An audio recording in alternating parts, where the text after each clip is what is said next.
ناظرین آداب، مورخہ 30 دسمبر 2022 مطابق 6 جمادی الثانی 1444 ہجری کے اودنامہ 22 ایڈیشن میں آپ کا خیر مقدم ہے۔ پیش خدمت ہے اودنامہ میں شائع خاص خبروں کی تلخیص۔ کئی ممالک میں کورونا کی نئی لہر آ چکی ہے اور ہندوستان اس لہر کی زد میں نہ آئے، اس کے لیے حکومتی سطح پر لگاتار احتیاطی اقدامات کیے جا رہے ہیں۔ اسی کے پیش نظر 1 جنوری سے چین سمیت 6 ممالک سے ہندوستان پہنچنے والے مسافروں کو RT-PCR ٹیسٹ کرانا لازمی ہوگا۔ مرکزی وزیر صحت کے بیان کے مطابق چین، ہانگ کانگ، جاپان، جنوبی کوریا، سنگاپور اور تھائی لینڈ سے ہندوستان آنے والے مسافروں کو 1 جنوری سے نیگیٹو کووڈ ٹیسٹ رپورٹ دینا ضروری ہوگا۔ یاد رہے کہ ملک میں گزشتہ 24 گھنٹے کے دوران 182 لوگ کورونا انفیکشن سے صحت یاب ہوئے ہیں، جس کے ساتھ ہی اس وبا سے چھٹکارا پانے والوں کی کل تعداد بڑھ کر 4,41,43,665 ہو گئی ہے اور ملک میں صحت یابی کی شرح 98.80% ہے۔ الیکشن کمیشن آف انڈیا نے جمعرات کو کہا ہے کہ وہ گھریلو تارکین وطن کے لیے دور دراز سے ووٹنگ یعنی ریموٹ ووٹنگ کے لیے تیار ہے اور تارکین وطن ووٹروں کو ووٹ دینے کے لیے اب اپنے آبائی ریاستوں کا سفر کرنے کی ضرورت نہیں ہوگی۔ ECI نے ایک ریموٹ الیکٹرانک ووٹنگ مشین تیار کی ہے اور پروٹوٹائپ RVM کے مظاہرے کے لیے تمام سیاسی جماعتوں کو مدعو کیا ہے۔ پروٹوٹائپ RVM دور دراز پولنگ بوتھ کے متعدد حلقوں کو سنبھال سکنے کی صلاحیت رکھتا ہے۔ سپریم کورٹ نے جمعرات کو الہ آباد ہائی کورٹ کے بلدیاتی انتخابات میں دیگر پسماندہ ذاتوں یعنی OBC کو ریزرویشن دینے کے نوٹیفیکیشن کو کالعدم قرار دیتے ہوئے اسے خامی قرار دیا۔ الہ آباد ہائی کورٹ کی لکھنؤ بینچ نے 27 دسمبر کے اپنے فیصلے میں OBC ریزرویشن کی فراہمی کو منسوخ کرتے ہوئے ریاستی حکومت کو OBC ریزرویشن کے بغیر فوری طور پر انتخابات کرانے کا حکم دیا تھا۔ ہائی کورٹ نے OBC ریزرویشن کے بغیر فوری انتخابات کا حکم دیا تھا، اس حقیقت کو دیکھتے ہوئے کہ ریاست کی کئی بلدیات کی میعاد 31 جنوری 2023 کو ختم ہو رہی ہے۔ عدالت عظمیٰ میں دائر درخواست میں ریاستی حکومت نے استدلال کیا ہے کہ ہائی کورٹ بلدیاتی اداروں کے انتخابات میں OBC کے لیے سیٹوں کے ریزرویشن کی فراہمی سے متعلق 5 دسمبر کے مسودہ نوٹیفیکیشن کو منسوخ نہیں کر سکتی۔ آپ کو بتا دیں کہ منگل کو الہ آباد ہائی کورٹ نے بلدیاتی انتخابات میں OBC ریزرویشن کے سرکاری نوٹیفیکیشن کو منسوخ کرتے ہوئے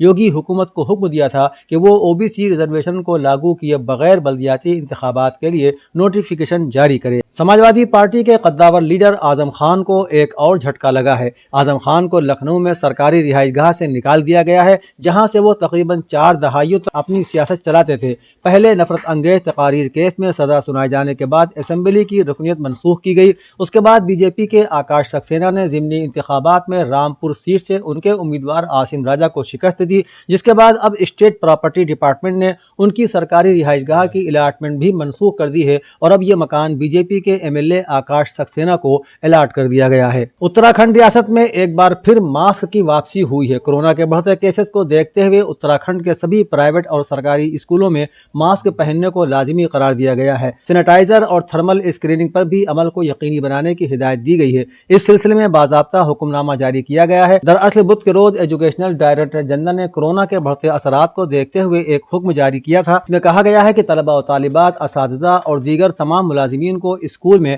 لازمی طور پر ماسک لگا کر آنا ہوگا۔ سبھی پرائیویٹ اور سرکاری اسکولوں کے پرنسپل کو ہدایت دی گئی ہے کہ اسکول میں ہر ملازم، استاد اور طلبہ و طالبات کا ماسک پہننا یقینی بنائیں۔ اترانچل ریاست کے پہلے وزیر اعلیٰ اور اتر پردیش میں کونسل کے چیئرمین رہے آجہانی شری نیتانند سوامی کی 94ویں جینتی پر دہرادون میں وزیر اعلیٰ کی قیام گاہ پر منعقدہ تقریب میں مہمان ذی وقار کی حیثیت سے اتر پردیش کے سابق کارگزار وزیر اعلیٰ ڈاکٹر عمار رضوی نے اپنی تقریر میں کہا کہ سوامی جی سیاست میں اعلیٰ قدروں کے پاسدار تھے۔ وہ اتر پردیش اسمبلی کے دونوں ایوانوں کے ممبر رہے، ہمیشہ مزدوروں اور نادار لوگوں کے حقوق کے لیے آواز اٹھاتے رہے۔ وہ ایک بہترین مقرر اور ترجمان بھی تھے۔ ڈاکٹر رضوی نے وزیر اعلیٰ اتراکھنڈ پشکر سنگھ دھامی سے پرزور مطالبہ کرتے ہوئے کہا کہ ریاست میں نیتانند سوامی جی کی عظیم شخصیت پر حکومت ایک پارلیمنٹری اسٹڈیز ادارہ قائم کرے، جس سے آنے والی نسلیں سیاست کی اعلیٰ قدروں کو سمجھیں اور استفادہ کر سکیں۔ اتر پردیش حکومت نے رواں مالی سال میں عربی فارسی مدرسہ بورڈ کے ذریعے چل رہے مدارس 2022 میں سالانہ امتحانات کے انعقاد کے لیے 535 لاکھ روپے منظور کیے ہیں۔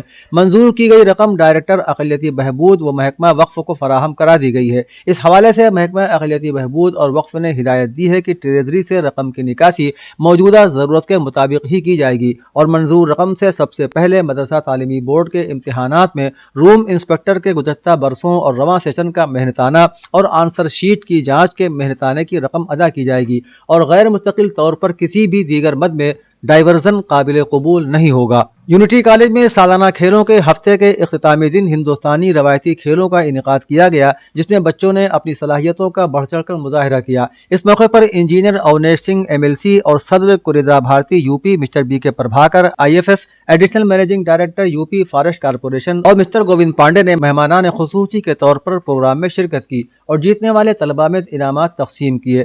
اس موقع پر Uttar Pradesh Olympic association کے general secretary mister AK Saxena اور دیگر عہدیدار بھی موجود تھے۔ کالج کی روایت کے مطابق پروگرام کا آغاز تلاوت قرآن مجید، گیتا اور بائبل کی تلاوت سے ہوا۔ انچارج پرنسپل محترمہ شبانہ احمد نے مہمانوں کا استقبال کیا، جبکہ کالج کے سیکریٹری نجم الحسن رضوی نے معزز مہمانوں کو یادداشتیں پیش کیں۔ درگاہ حضرت مخدوم شاہ مینا شاہ رحمۃ اللہ علیہ میں مینائی ایجوکیشنل ویلفیئر سوسائٹی کے زیر اہتمام جلسہ بعنوان اولیاء اللہ درگاہ کے سجادہ نشین و متولی پیرزادہ شیخ راشد علی مینائی کی صدارت میں منعقد ہوا۔ جلسے کو خطاب کرتے ہوئے مقرر خصوصی مولانا محمد ظہیر عباس قادری نے کہا کہ ولیوں کی ہستیاں پہلے خود اللہ تعالیٰ کے محبوب بندوں کی صحبت اختیار کرتی ہیں، ان کی تعلیمات پر عمل کرتی ہیں اور پھر دوسروں کو اس پر عمل کرنے کی دعوت اور ترغیب دیتی ہیں۔ یہ پاکیزہ ہستیاں اعمال صالحہ اور مجاہدانہ عمل سے اللہ تعالیٰ کا قرب حاصل کرتی ہیں۔ بالفاظ دیگر یہ نیک ہستیاں خود کو اپنے رب کے سپرد کر دیتی ہیں اور جو بندہ اللہ کا ہو جاتا ہے اللہ بھی اس بندے کا ہو جاتا ہے۔ مولانا عفان عتیق فرنگی محلی جنرل سیکریٹری ادارہ شرعیہ فرنگی محل نے بتایا کہ علامہ مفتی اعظم ابوالقاسم محمد عتیق میاں فرنگی محلی کا 46واں 2 روزہ عرس حسب ذیل پروگرام ہے۔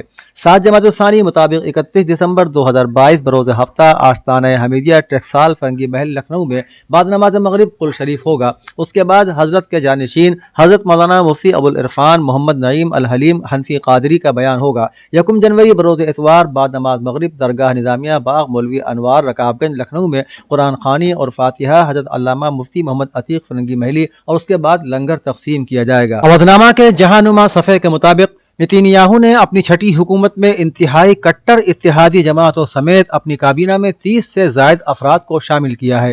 اسرائیلی حکومت میں اتحادیوں کا اثر کس قدر زیادہ ہوگا اس کا اندازہ اس بات سے بھی لگایا جا رہا ہے کہ ایک طرف حکومت سازی میں نتن کو آخری لمحے تک چیلنج درپیش رہا اور دوسری جانب تمام اہم وزارتیں اتحادی جماعتوں کو دینا پڑی ہیں۔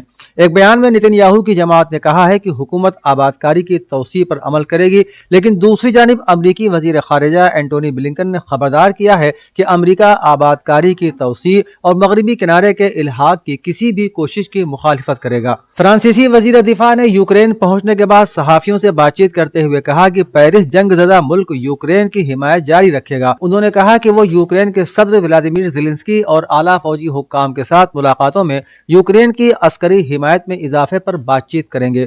دوسری جانب اٹلی کے صدر کی جانب سے یوکرین میں طیارہ شکن نظام بھیجنے کے وعدے پر اٹلی کے وزیر دفاع نے کہا کہ اگر ہم یوکرین کو طیارہ شکن نظام دیتے ہیں تو ہمیں وہ اپنی فوج سے لے کر دینا ہوگا، لہٰذا ہمیں پہلے اس بات کا اطمینان حاصل کرنا ہوگا کہ ہمارے گودام کہیں خالی نہ ہو جائیں۔ تھائی لینڈ سرحد پر grand diamond city casino hotel میں بدھ کی دیر رات لگنے والی زبردست آگ میں کم از کم 10 افراد ہلاک اور 30 دیگر زخمی ہو گئے اور 400 سے زیادہ ابھی تک پھنسے ہوئے ہیں۔ پوپیٹ ٹاؤن ہال انتظامیہ کے سربراہ نے کہا کہ آج صبح 9:10 تک 10 سے زائد افراد کی موت ہو گئی اور 30 سے زیادہ زخمیوں کو اسپتال روانہ کیا گیا ہے۔